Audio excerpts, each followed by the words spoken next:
Well, they're in Seattle.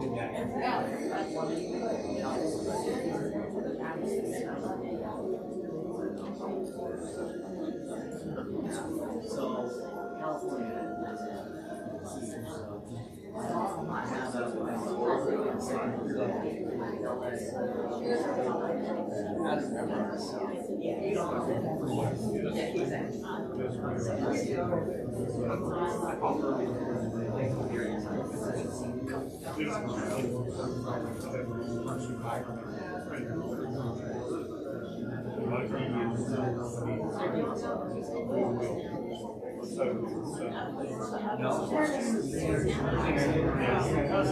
I've seen it there on the scooter.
Everybody please stand.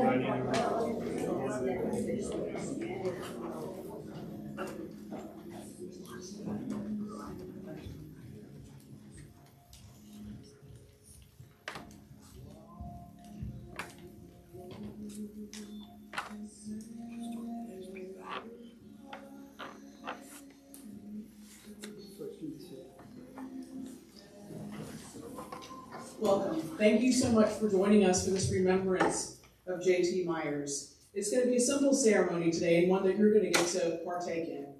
First of all, we've got 4 designated speakers: Jenny, myself, Jamie, and John Seller.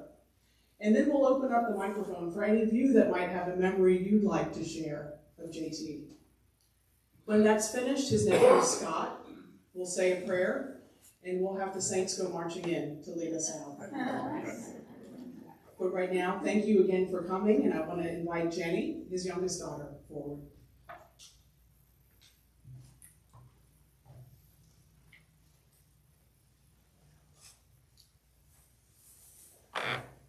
I'm going to do my best to get through this.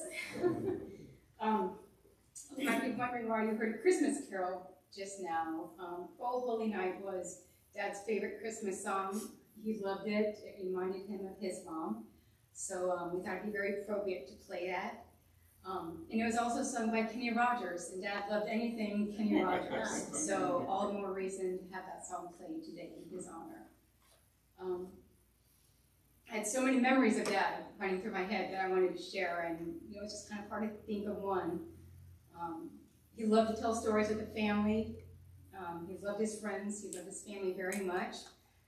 The story I'm going to share is one he told us. I don't know if even Dawn would remember, but is when he grew up in New Orleans. He's about a teenager, so I'm going to guess maybe 17 or so years old. And at that time, AC was not standard on cars as we know that to be today. It was a luxury item, and only, as Dad said, the well-to-do could afford had it in their cars. But that did not stop Dad and his friends from saying, well, we can be well-to-do also. So while the rest of the drivers in New Orleans were driving around with their windows rolled down to catch a breeze, Dad and his teenage friends were driving around in New Orleans in their non-air-conditioned car with the windows rolled up, pretending that they had the coolest, most refreshing breeze on their face, and they were just so relaxed, and inside they were profusely sweating and miserable and hot. And you can imagine how those summers in New Orleans can be, so it wasn't a fun time in that car, I'm sure.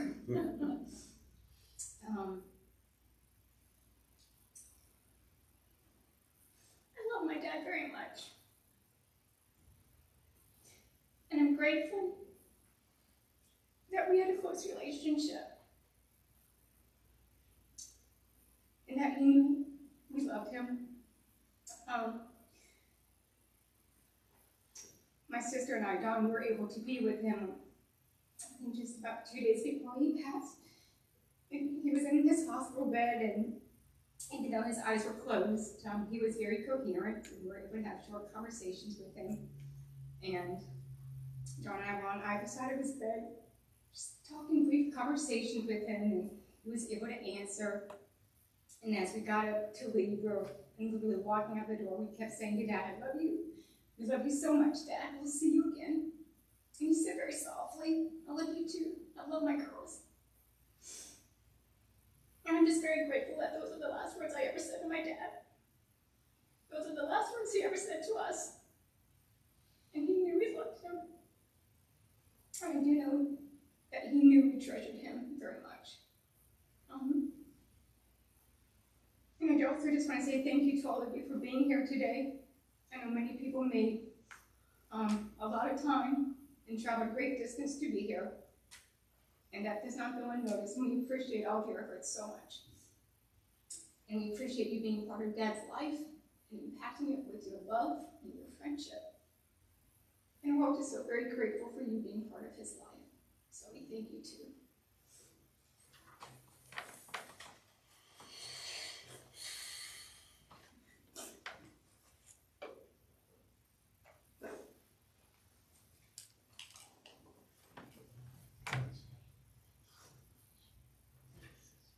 Jenny said it so well, but I'll try to add a little bit to that.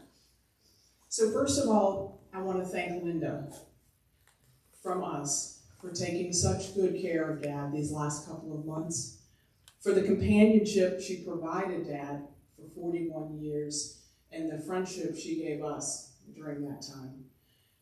Jenny and I both I live 7 hours away, Jenny lives 8 hours away, and knowing that in these last years, last months, as Dad's health declined, Linda had him in her good care, gave us quite a sense of relief, and we didn't worry as much.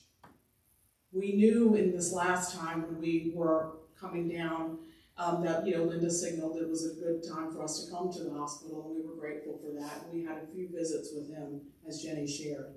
But the fact that Linda was with him and provided this care was just a great relief to us, and I know we will always cherish that. We already told Linda that she she's stuck with us now, even though Dad's not here. And as Jenny, just to build on what Jenny said, many did travel far. I want to acknowledge JT's youngest sister, Kathy's here, representing the siblings. He had 4 siblings that he had a special relationship with all of them, but he and Kathy were a hoot. So she's here to remember, and her son, our cousin, his nephew Scott is here. They came all the way from Texas. And then of course his stepson, Jamie, our stepbrother, Linda's son, is here with his wife from Alabama. So we're very thankful for the fact that you all took the time to be here and to stand up with us. And then someone else is missing, our older sister Malia. It was a great tragedy that happened to us 2.5 years ago. We lost Malia suddenly to a diabetic emergency. And it was something that I think we're still dealing with. I know for Dad it was a really, really hard experience, something he didn't get over. But in the last days, as Jenny shared, as we were having these conversations with him in the hospital, he said to me, I'm going to see Misi. And Misi is what he called Malia when she was little. And so we knew that he was thinking about, reflecting on life and thinking about his next steps, and he knew that Malia would be there on the other side. So we take great comfort in knowing that even though Jenny and I are the 2 that are going to stand up here today as his daughters, there's a 3rd with him on the other side. In reflecting on his life, he was a singular person, you all know that. And he went by many names. Of course, to me and Jenny and Malia, he was Dad. To Linda, he was Dear. To my girls, he was Pop. To Jamie's girls, he was Granddaddy with a beard. To his friends, he was JT. To his students, he was Dr. Myers. To his nephew, Uncle JT.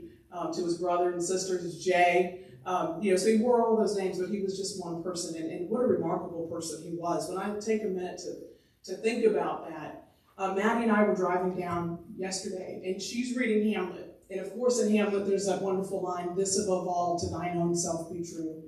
And it must follow as the night, the day, thou canst not be false to no man. Boy, there was nobody who was truer to himself than Dad. He knew exactly who he wanted to be and what he wanted to do when he did that. And that was a great tribute. I think back in the 80s when we were all listening to Madonna and Michael Jackson and pop music. He was listening to country. He had Waylon Jennings and Willie Nelson on and Kenny Rogers, as we heard. He didn't mind. It didn't matter that everybody else was doing something different. He was doing what he wanted to do. And you all know that he painted those toy soldiers in a time in which you mass-produce things. You can have things at a moment's notice. He took the time to mold those soldiers and to paint them the way they did hundreds of years ago, and he relished the process, being able to do it the old-fashioned way. And he also loved complexity. We live in an era when people want to have an answer on a bumper sticker. They want to have, or you can go to your phone and Google and get, an immediate response to that thing that you're wondering about. But that wasn't Dad, and that wasn't where he, found his magic and his mystery. He loved the complexity, the gray areas. As you all know, many of his former colleagues, he taught comparative religion, and he taught comparative religion not because it gave him the answers that all of us seek in life, but he taught it and enjoyed it because it gave him more questions to ask, and he was comfortable in that space. In fact, when I was here with Franny, my youngest, in July, I had an opportunity to ask him at lunch. And this was before he had an extended hospital stay, so he was still vibrant. And we were at lunch at Yucatan with Gustavo, his favorite server. And I, for some reason, and I don't know why, I said, Dad, what do you want your funeral to look like? Dad, do you want a Catholic priest there? What do we want? And I never asked him that before. But I did, and I'm so glad I did. But because, this person loved complexity, and he loved the gray area, and Linda, you can attest to this, he gave us about 10 minutes of thises and that's, and that's and thises.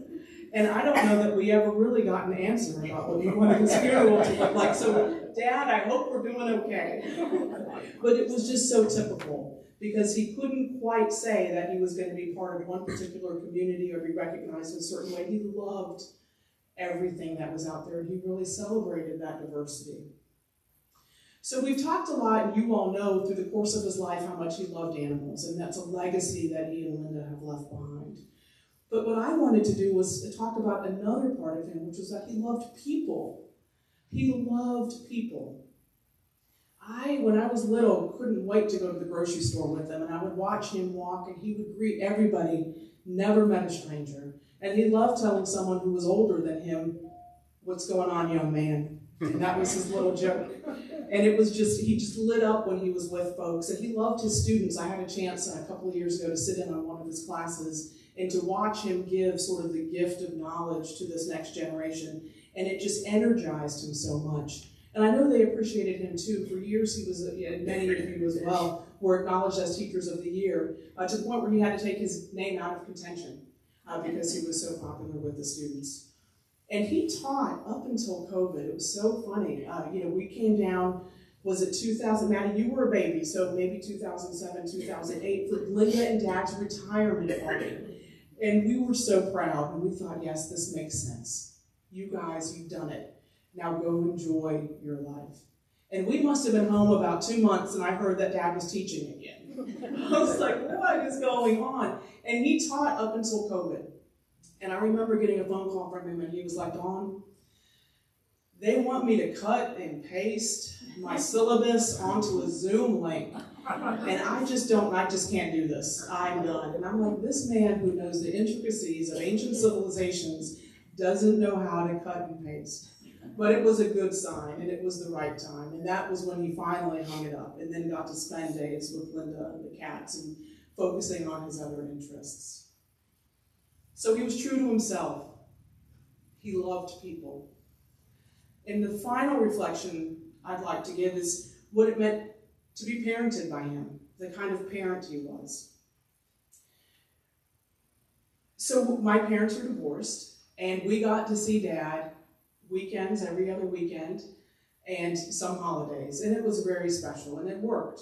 But so a lot of my memories are sort of from that era, and Taylor Swift has encouraged us to think of eras, so that era. And I was so excited. I was active, and I got to play softball. And Dad, because he wanted to be involved and be a part of our lives in that way, he would come to my softball games, and he, like every other dad, grab onto that fence by the dugout, lean in, and he'd watch me step up to that batter's box and strike out. And then he'd watch me step up again and strike out.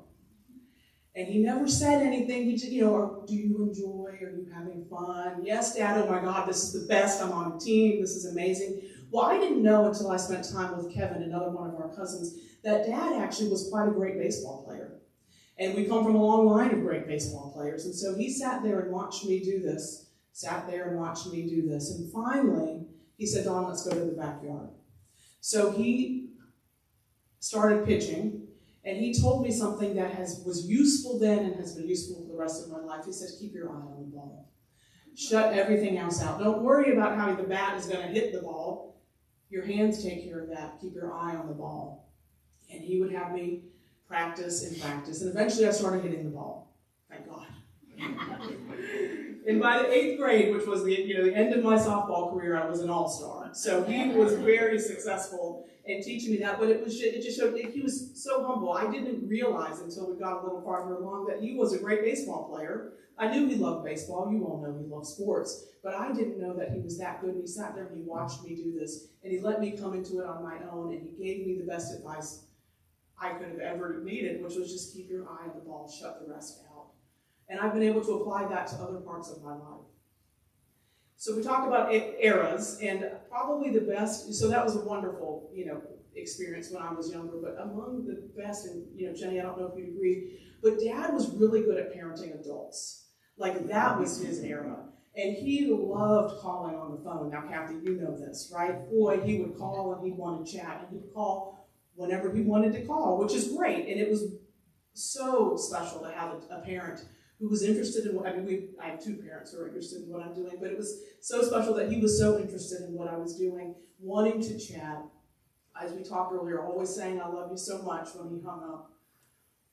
But because I kept my eye on that ball, I've had some success in my career, and I had an opportunity that was very unique these last 4 years. I was able to to be in the Biden administration. And I had a senior level position that required me, unfortunately, to go before Congress many, many, many times. And if anyone has watched a hearing on C-SPAN or has seen what that's like, I mean, they are high pressure, high stakes. You prepare for weeks in advance, you know exactly what you're going to say, and you want to just focus for those 3 hours that you've answered the senator's questions in a way in which you can move on. So if all these congressional hearings are high stakes, you can imagine the first hearing I had, how nervous I was and how worried I was. And so my family, I was so proud. They were right behind me, and we were sitting down, and the senators gabbled it in, and the first senator started doing the opening statements, and then my phone rang. And I was like, what? Everybody in the world knows that I'm sitting right here, right now. Who was calling me? Well, you know who it was. It was Dad. He wanted to know, what channel is the hearing on? And I will never forget that as I was in the moment. I mean, that is emblematic of the sort of parent he was. Invested, interested, always wanting to know what we were up to. And I'm going to miss that so much. But I'm so grateful for the time that we had, that we were able, it was a peaceful passing for him. He was surrounded by those he loved. He was exactly himself to the end. Dad, are you okay? Now, this is when your inhibitions are down, when your guard is down, when you can just, whatever that inner kernel of who you are comes out. Oh, Don, I'm wonderful. Dad, are they treating you okay? Oh, Don, they're wonderful. Well, Dad, have you seen Linda? Oh, Linda's amazing. Everything he said in the bitter end, when he had nothing to prove to anybody, was positive and happy, and it made us feel very good that that was how he left this world. Anyway, Dad, I love you. I'm going to miss you. We keep you right here. Thank you. Jamie, I'd like to invite you.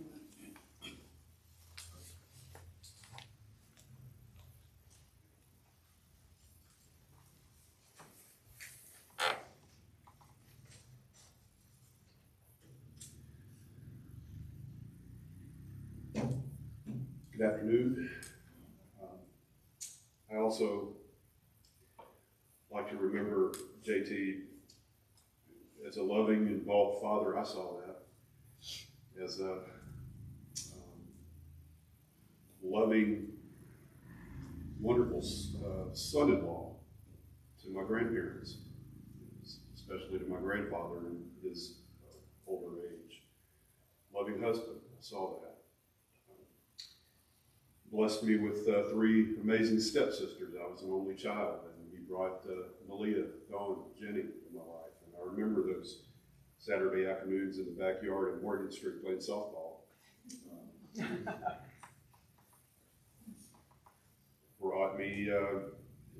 brought me as close as I would let him bring me, I guess, at the time. Also divorced home with who among us probably hasn't been divorced at this point, you know. But I remember him as a good stepfather who struck the delicate balance between, I'm not going to try to replace your father, and I'm not going to give up on you, no matter how big of a problem child you are. He didn't say that. That's my self-deprecation here. I had the opportunity to be introduced to his birthplace, the great city of New Orleans, and eat my first gumbo and my first oysters, and to meet Uncle Buddy and his family, and Kathy and Judy, and step cousins, I guess. And I just remember during that trip, as busy as it was, spending him reconnecting with relatives and all. He took the time to take me to a comic book shop. That was the literature of my childhood. The movies that you see now coming out from Marvel, that was the literature of my childhood coming to life now. He took me to a comic shop, and he bought me some comic books just to make sure that I wasn't neglected during that trip. And that always stuck out to me. I can say the most amazing thing looking back about JT for me was that he was there.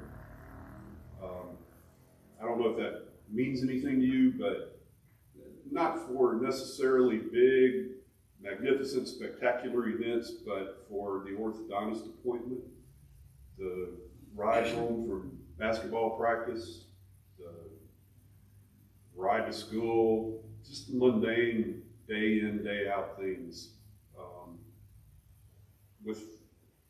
And glad to be there. Glad to be there for the minutiae of just day-to-day life. He was a bit of a rescuer. We know how in his, I admire his Underground Railroad of dogs condemned to at the kill shelters, being shuttled up to Vermont for eager adoptees. That was cool. I like that. I remember one of these mundane trips to the orthodontist. There was a little one-eyed cat out in the intersection that I think had just gotten hit and jumped, and we rushed out, pulled the car over, stopped traffic, rushed out into the busy intersection and grabbed this cat and took it to the vet. And her name was Rachel. I think she was around for a few years after that. That was exciting. That was really exciting. Some moments were special. Some of the moments that were my moments. One was as a young teenager. Not only did I read comic books, but I started reading the Bible, and I was reading Revelation because I was interested in Ozzy Osbourne and Iron Maiden, and so I read the book of Revelation. And I came across one of the churches that this book is written to is the Church of Philadelphia. And I got all excited because I just had a band trip to Philadelphia, or I was going on a band trip to Philadelphia, and I rushed into his man cave. I don't know what it was. It was he had I think a camel going, and Larry King was on the news, and he was painting a little lead soldier from like the Peloponnesian Prussian War of 1379. I don't know, but I rushed in there, and I was all excited. Did you know Philadelphia is in the Bible? And he had to explain to me that there's more than one Philadelphia. This is the first century Philadelphia in Asia Minor. It's now Turkey, and he went all. Okay. And then later, I had gone to live in Orangeburg. As I said, I was a problem child, and so but he would come up with Mom, and I'm sure that was about that whole 2 years I was there was a great sacrifice financially. His time was sacrificed, and maybe coming to get me once a month to come home to Sumter and all. And on one of those trips, there was a conversation that just popped into my mind as I was thinking about him.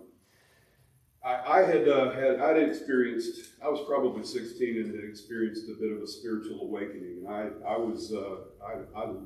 fallen in love with Jesus and fallen in love with the Bible, and I still am. But I think we were talking about Grandma, my mother's mother, and her worrying about me or something. And she tended to, if she wasn't busy, she would sit there and she would worry about people. And then she would call them and tell them she was worried about them. But and he said that, and I've been reading the Sermon on the Mount, and this verse had really stuck out to me, where Jesus said to these young disciples who had come through the tutelage of John the Baptist and his baptism, and now we're following the Lamb of God who is to take away the sin of the world, and he's giving them this Sermon on the Mount, his discipleship on how to live now that you are, how should we live now that we're a follower of Christ? And one of the things that he said was, who among you, by taking thought, can add 1 cubit to his stature? I thought it was so poignant. And so I said, I interjected into the conversation about my grandmother's worrying. Who among you, by taking thought, can add 1 cubit to his stature? And Mom kind of looked back at me like, what? And JT said, oh, that's a quotation from the Sermon on the Mount. that we kind of had a little philosophical connection there for a moment there. And I've come to understand that verse a little better since I was 16. It's the thought there, the idea there that's being expressed is, who among us by worrying, who among us by anxiety, who among us by frantically employing every technological or physical means at our disposal can extend our lifespan by one measure, by one possible inch. And it's referring to the fixedness or the fact that God has sovereignly decreed the lifespan. I'm not going to go 1 minute before that parameter expires, and I'm not going to last 1 minute beyond that parameter. And so I must pray, teach me to, and I'm kind of segueing here into just some spiritual thoughts for me that a time like this forces me to think about the nature and the purpose of life, and what am I going to pack into the parameters between conception and translation. I think of the Apostle James picked up on this thought when he said, "What is your life? It is even a vapor that appeareth for a little time and vanisheth away," like that little puff of smoke or vapor out of the tea kettle. It appears and then it just dissipates, it evaporates. And that's the nature of the brevity of this earthly life. And the language there suggests that you can see it vanishing away. Look at us. Some of us have known each other all the way back in our prime. And some of us are not so much in our prime anymore. Some of us are very much in our prime. But we can see over the decades it vanishing away. And so there must be something greater. Considering the brevity of this earthly life compared to the vastness, the infinity of eternity, there must be something greater. And I'm so susceptible to being overwhelmed by the cares of this life. As Jesus said in that Sermon on the Mount, what shall we eat? What shall we drink? What shall we wear? Wherewithal shall we be clothed? Where are we going to live? And we work so that we can have stuff to eat. And then we eat so that we can go to work. And we get into this rigmarole, this rut, where we don't factor God into the equation, or don't factor what's beyond into the equation. And so I think grave, sober times like these force me to make the most of and the best of the lifespan within the parameters that God has established. And I'd be remiss, one more minute here. There is a life greater than this earthly life. The Apostle Paul said in Colossians 3 that if you be risen with Christ, seek those things which are above, eternal things, where Christ is seated at the right hand of God. Set your affections on things of above, not on things of the earth. Or you are dead. You are dead. The old person you were in Adam is dead, and the person you are in Christ is hidden. Your life is hidden with Christ in God. And when Christ, who is your life, shall appear, then shall you appear with him in glory. And it's in the consummation of the kingdom that Christ is now developing. Hidden your life. You can have a life that is hidden with Christ in God. Invested in Christ. Entrusted to Christ. And thus preserved from the principle of decay, evaporation of the vapor, of the brevity of this life. And so, all this I say as if I were having a philosophical discussion or debate with JT, who forced me to think beyond my own box and to think outside of the box. And if I'm going to defend this, how am I going to, or if I'm going to say this, how would I defend it? How would I present it to JT? He's always the sounding board in the back of my head. And I'm so thankful that he was my stepfather. Thank you. Have believe John Sellers.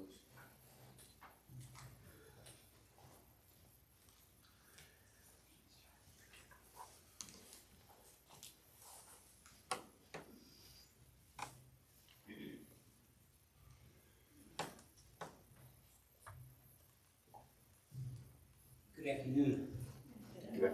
So nice to be here. First of all, to the Myers family, and of course to Linda, deepest sympathies. Your husband, you know how I felt about him, and whatever the relationship was with you to JT, he was a really special guy. I'm going to miss him very much. When I think of these often, sadly, I've had to give a couple of these this year. I always think about trying to condense, in this case, 85 years into a few sentences. How do you do that? And I'll do my best. Linda suggested that I go from an animal angle, which that's how I met them, and I will. And you've heard repeatedly, if you didn't know, JT was very involved with animals, and I'm grateful for that as well, as you will hear. I first met them about 12 years ago, and it's kind of a full circle story. I met JT in the hospital the first time I met him. Because I think he was getting an operation that might have been his hip. Unimportant, but he was up there. Mutual friends of ours, the Peg and Richard Bell, Peg being here today as well. I work for them. I have a pet service business here in town. And she suggested that maybe I should go and work for the Myers. And Linda and JT both said this is a great idea.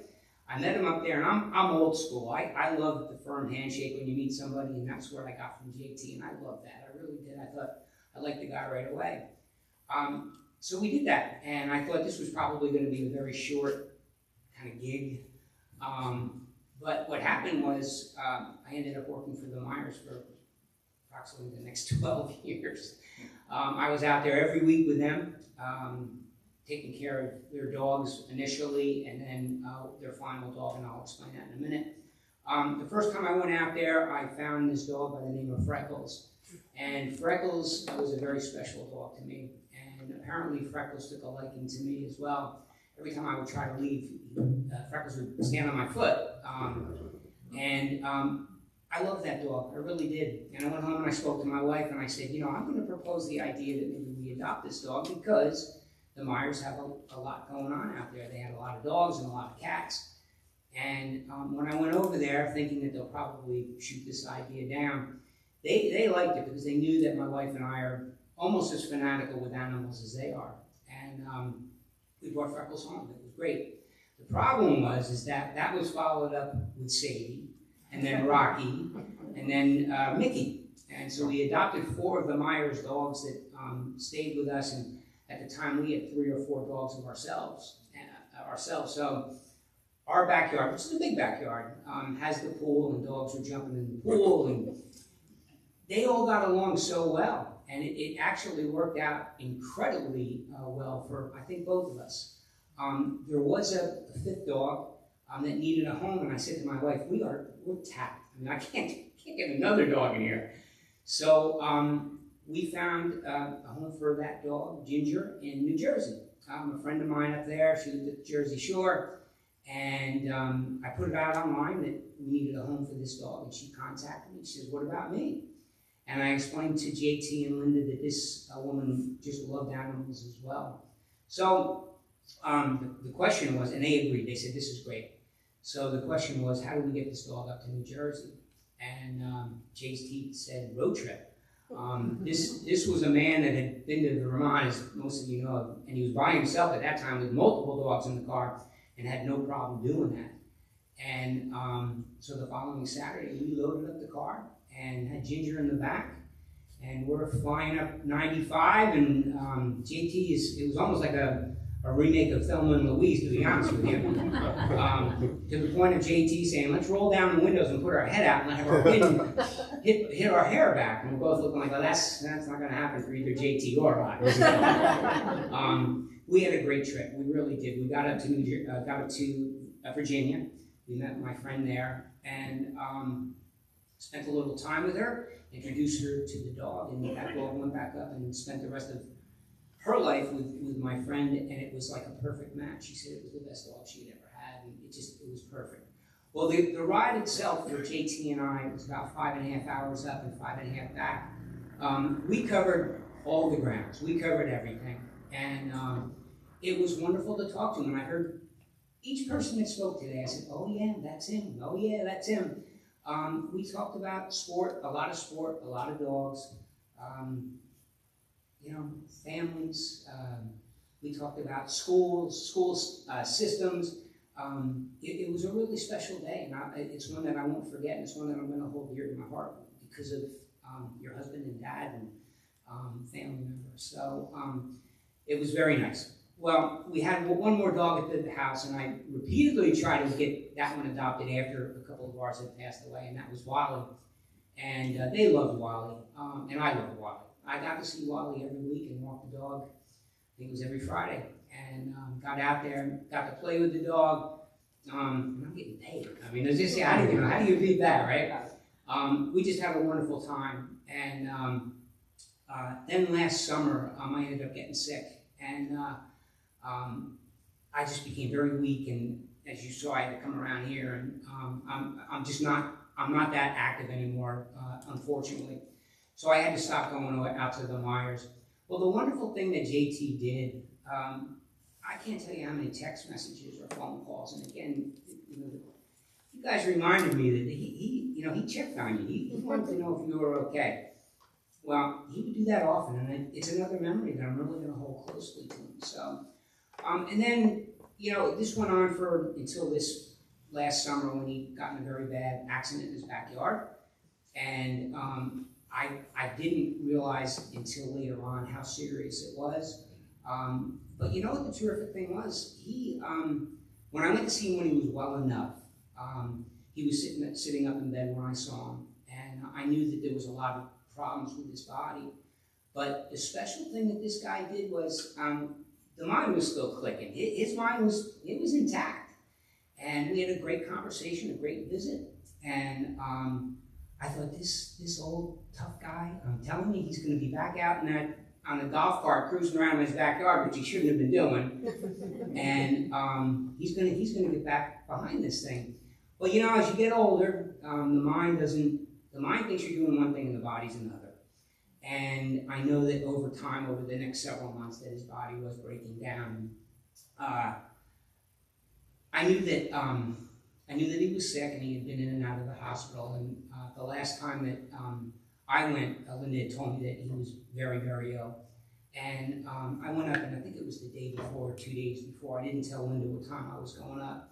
But I did want to, I had to say, pay my last respects. I just wanted to say goodbye. And I went up there, and I knew that JT was in a bad spot. I knew he had lost a lot of weight. His coloring was very poor. And he was sound asleep when I was there. And I didn't dare wake him up, but I did like his two daughters did. I just stayed by his side, and I just kind of talked and just reminded him of all these great things that I didn't think this was going to happen. Excuse me.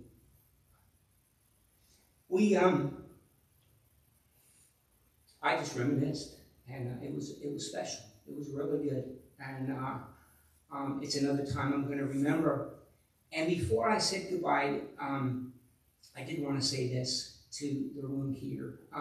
JT, the look on his face when I saw him that morning, I'd like to think that he knew that the time was coming for him. But the special thing about it was he looked so at peace to me. And I thought to myself, that's the way I would like to look on my deathbed. Like I'd like to be able to look at this life and say, you know what, my life is complete. And I think that's what JT did too. I think his life was, he jammed about as much life in 85 years as you possibly can. And I truly believe that maybe he thought the same thing. And he just had this look, and I got in my car. And I did in my car what I'm doing now. And I just,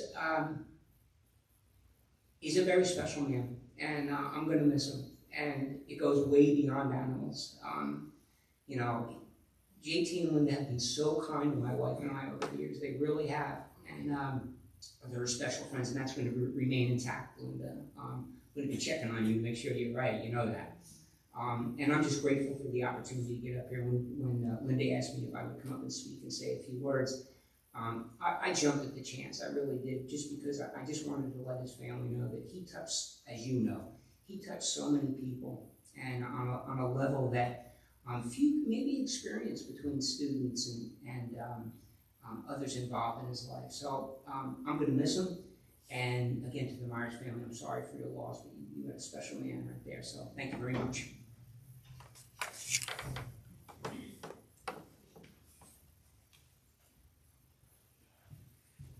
Yeah, thanks.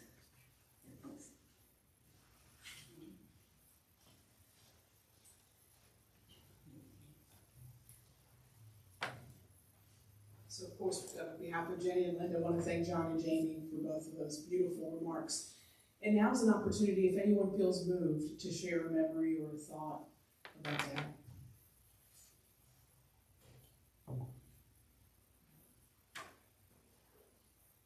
Please. Can y'all hear me, or should I go up here?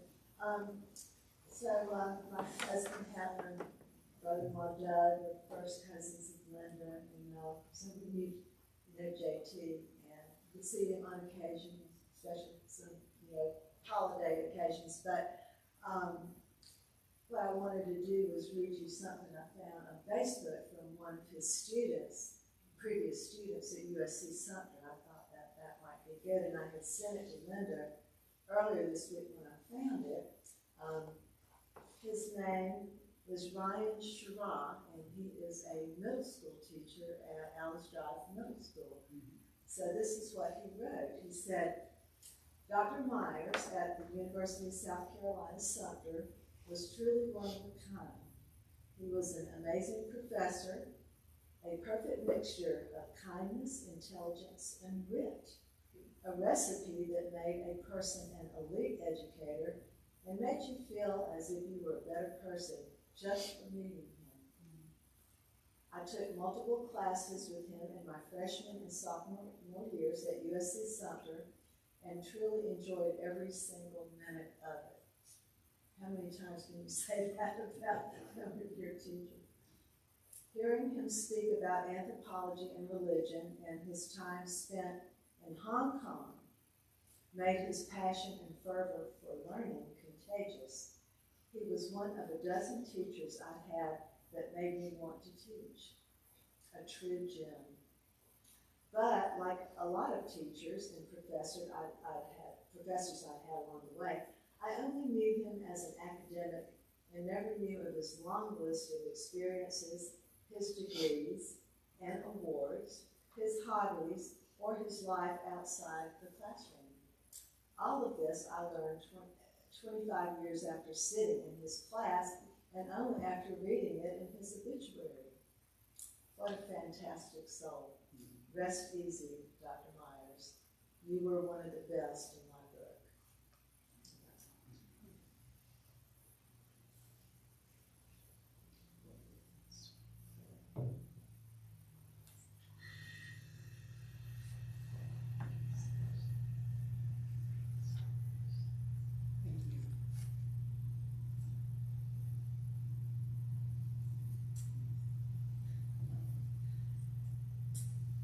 I'm a neighbor of JT and Linda's. We met them like 30 years ago. And we moved out next to your dad. And I like to think, I know he was 85, but he was an old soul. And he was probably an old soul when he was young. He was just such a gentle person. And when we moved, we had cats. And so one of our cats came up missing. Our oldest child, was, he's like, we knew the Myers rescued cats, but Preston was just determined that the Myers stole our cat. And I thought, Preston, they're not looking to steal cats, they rescue cats. And he's like, no, Mom, I'm going to go over there. And I thought, okay, good luck. And JT and Linda were so sweet. We were I was telling her this story the other night, and he said, Preston, come in, and you can search the category. And Preston said, Mom, they've got 4 doors that lead to this is for their sick cats. I mean, he was just amazed. And he came home and I said, well, I guess they didn't have our cat. And he goes, no, but they've got a lot of cats. And so anyway, we would laugh. JT, we would meet out in the yard, and JT, we were always impressed with the names. They had these beautiful French names of these cats. Well, we would take upon ourselves to name the cats. And I was telling Jenny the other night, we were very simple. We were like, oh, that's a cow cat. This is Dexter. They were all named, but JT had these fabulous names, and you're thinking, where do they come up with this? But he was, and Linda as well, he was just such a gentle soul, just a sweet neighbor. He knew when our granddaughters were coming, he would plug up that golf cart, and he would make sure that those girls, and they loved going over to ask Mr. Myers, can we please ride your golf cart? And he was tickled to death. So he has seen our children grow up, and I was telling our oldest one that he passed, and your dad made him a tin soldier, a Citadel cadet. And our oldest graduated from the Citadel, and he said, Mom, I look at that every day at my desk. He said, so he touched 3 of our kids, and when he talked about Wally, he was just a puppy, and it was snowing, and your dad brought him outside. And our youngest son, Matthew, was just a fan of Braveheart. He's like, Mr. Myers, do you have a name for your dog? And he's like, no name yet. And he goes, well, I think you should call him William Wallace, William Wallace, whatever Braveheart's name was. And JT goes, well, Matthew, I think you're right. We'll shorten it to Wally. So we were tickled to death that he got a plain name. We named one of their animals, so we were so tickled to death that Wally was, he was a special dog. But yes, and we still have 3 of their cats. And JT would always say, well, they're your cats. And I'm like, no. We feed them, but they're your cats. So Peach Pie, and we call him Dexter, still lives at our house, and he's a special kitty, and he was just a wonderful neighbor, him and Linda, and so he just, I don't know, he's a good guy. He will be missed. He will be missed.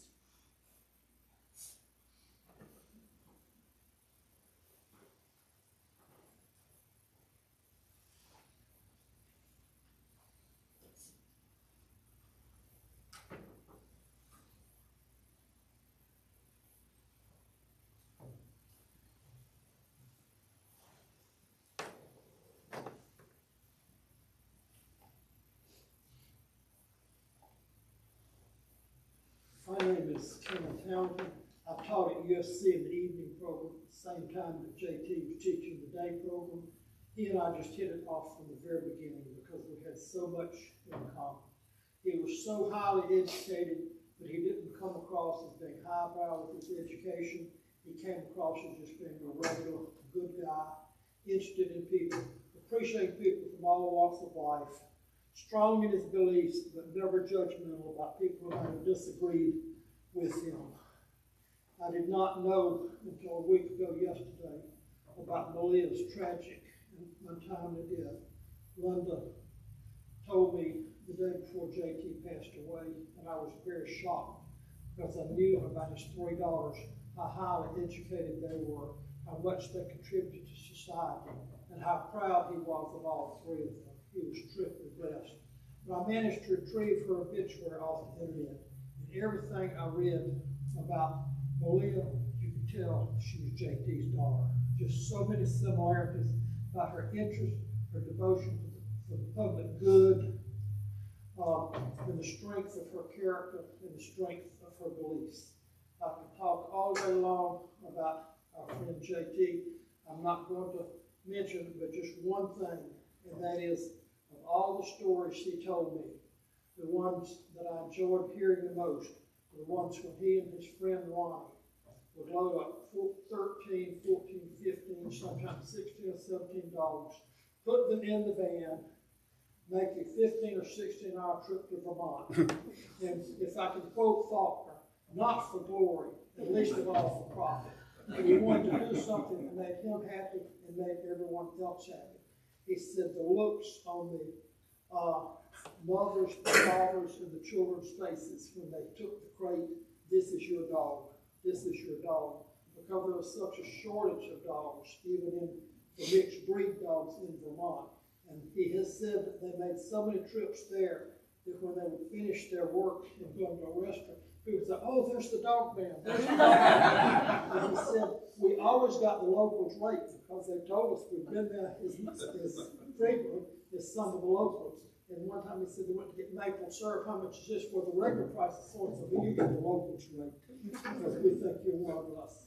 And he fostered hundreds and hundreds of dogs and cats as well.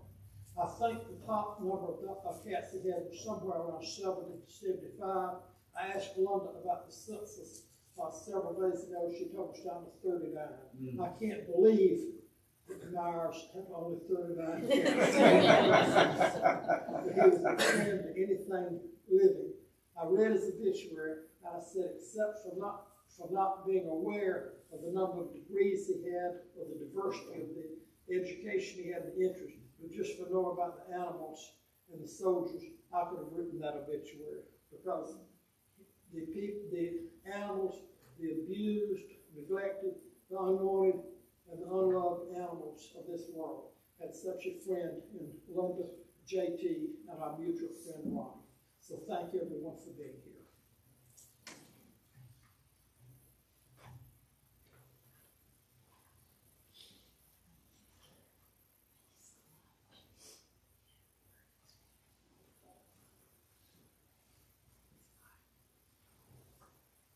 I have a couple stories based off of the memories jogged by several of the themes here today. And I just want to echo those and give my experiences with JT that touch on some of these things, sometimes even together. So I'm Eric Reisenauer, I'm the interim dean at USC Sumter. And JT hired me way back in 1997. I was coming out of grad school in Chicago, never heard of Sumter, never thought about coming to South Carolina. He gave me a phone call, invited me down for an interview. And it was largely because of that experience at the interview that I accepted when the offer was made, because he was such a kind soul. And I thought, if this is the man I have to work for, this is a very good gig indeed. And I never regretted it, ever one time. One of the things I remember about that interview when I came down here, and which I, to this day, sometimes when we bring people on campus, they, from out of state especially, they make me give the driving tour.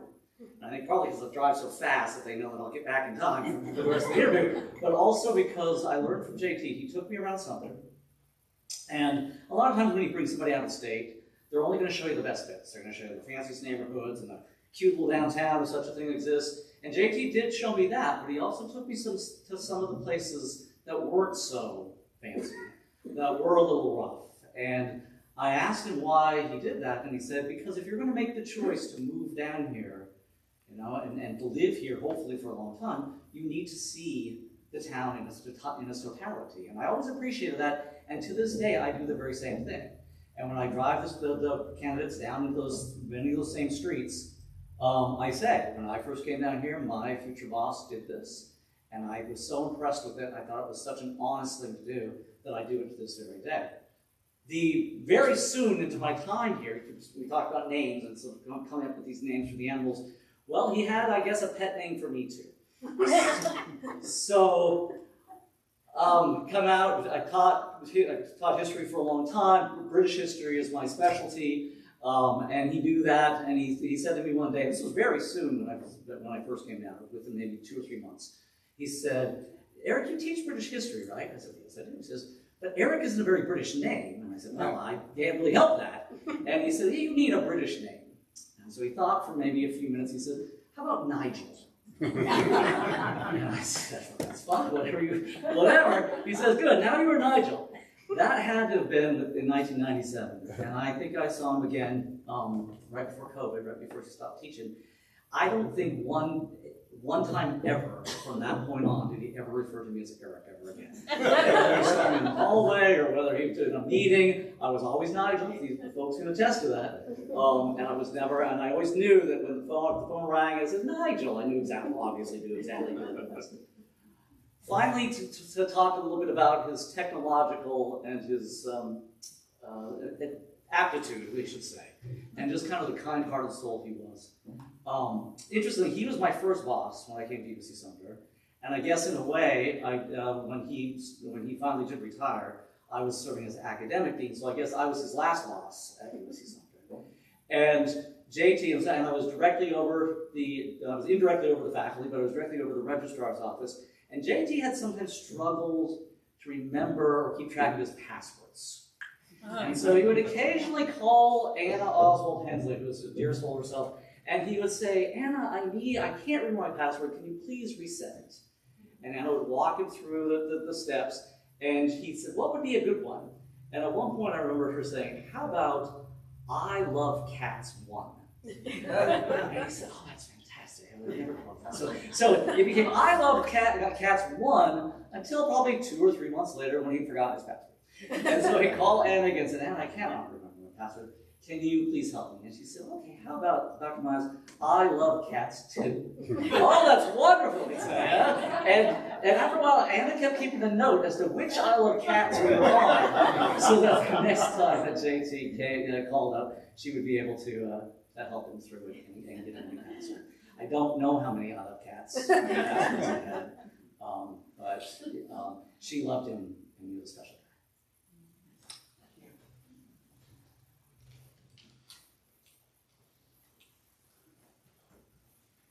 I'm Maddie. I'm one of his granddaughters, and one of my favorite memories of my Pop, and was probably one of my sister's least favorite memories, was Franny had to interview him for a project for school. This is one of my dad's favorite stories. In what? In kindergarten. Oh, in kindergarten. She was very young. It's an important detail, apparently. And she kept asking him questions, and he would not give her a straight answer. He would start telling an unrelated story. So Franny was in tears because she wasn't getting any of the answers that she needed, but I loved it. I was getting great information, great new stories. It wasn't very helpful to Franny. It was great to me. My favorite story he told was my sister and I had grown up in DC. We're city slickers. Coming down here feels different to us. And I forget that he grew up in New Orleans. He was a city slicker too. And he had gone out to visit one of his aunts or grandma or something in the countryside. And he came down one morning for breakfast, and they were boiling milk. They had just milked the cows. They were pasteurizing it, make it safe. And he said, well, what are you guys doing? And they said, well, we're boiling the milk. We're making it safe to eat. We just milked the cows this morning. And he said, well, my milk doesn't come from cows. It comes from boxes. Or bottles. Yeah. That was one of my favorite stories. I don't know if Franny's project ever got completed. Oh, Franny said she made stuff up about it. I got a lot out of it.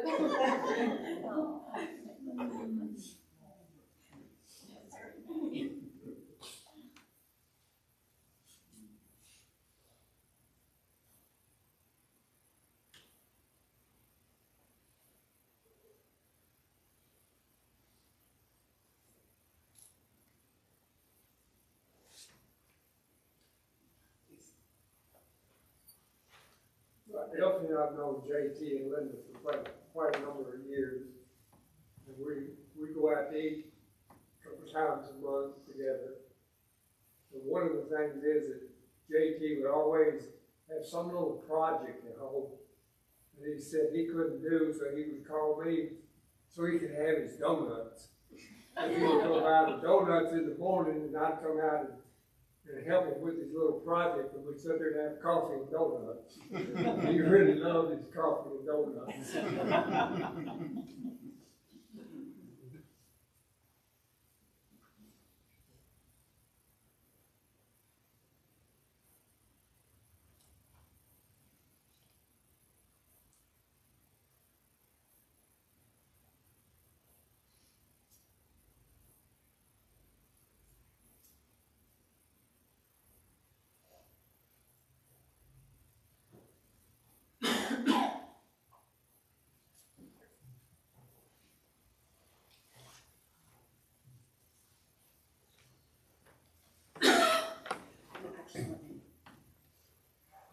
So we're inviting Scott, JT's nephew, our cousin, to read a prayer, the prayer of St. Francis, which of course is extraordinarily appropriate when we think about Dad and his love of animals.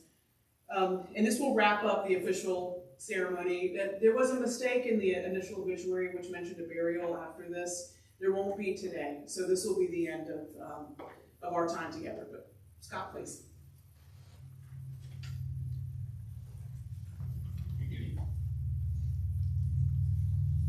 I want to start by thanking everyone for coming today.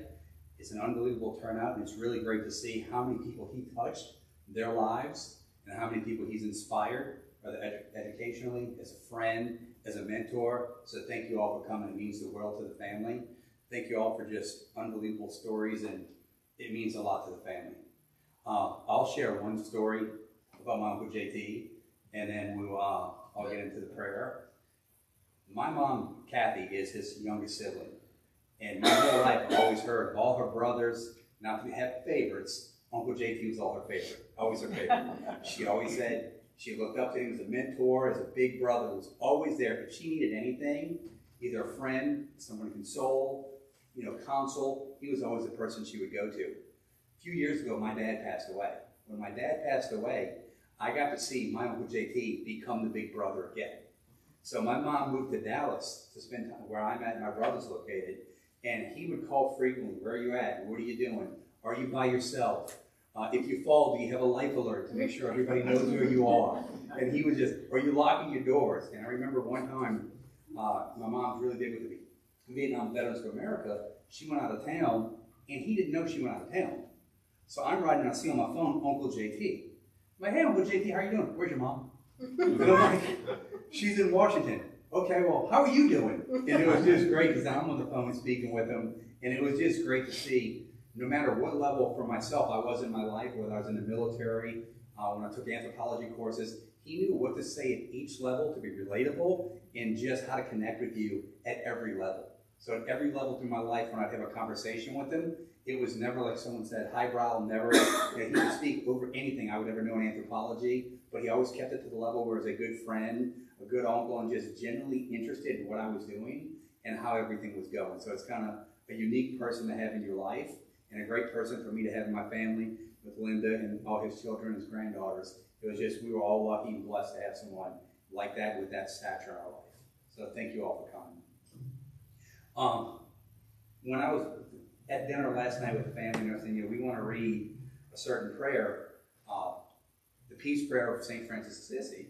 So I want to say, why that prayer? What made that the prayer that really spoke to him and was one of his favorites? So I was reading, it says, the prayer is inspired by St. Francis of Assisi, who used animals as beloved creatures of God, urging humans to treat them with love, respect, and dignity. I don't think there's a person, or I'll say people, because Linda as well, who treat animals that way. From the story that Jamie shared with chasing a one-eyed cat across the interstate, I would like to think I'd have that courage. Don't know if I would, but oh no, that cat's in trouble. So like many of us would, but to think that at one point almost 80 cats in the house, someone who dedicated his life to going to Vermont and delivering animals in need from kill shelters, that's just remarkable. Somebody who, a lot of people say they're going to do things. A lot of people say, I'll donate the $10 when the Sarah McLachlan video comes on, we all feel sad for a second. But he actually lived it. He actually went there, and if he said I really care about these animals, he really did. They were part of his life, part of Linda's life. Not a lot of people build a catatorium in their house. And I was always like, I want to see that one day. So it's unreal. So once again, thank you all for showing up. I'll read the prayer and turn it back over. So, peace prayer from St. Francis of Assisi. Lord, make me an instrument of peace. Where there is hate, let me sow love. Where there is injury, pardon. Where there is doubt, faith. Where there is despair, hope. Where there is darkness, light. Where there is sadness, joy. O divine Master, grant that I may not so much seek to be consoled as to counsel, to be understood as to understand, to be loved as to love. For it is giving that we receive, and it is pardoning that we are pardoned, and it is in dying that we are born for eternal life. Amen. Amen. Thank you all again. And my understanding is the Saints go marching in is next. They're gonna cue that up. I can sing. Oh, well, stop. There we go.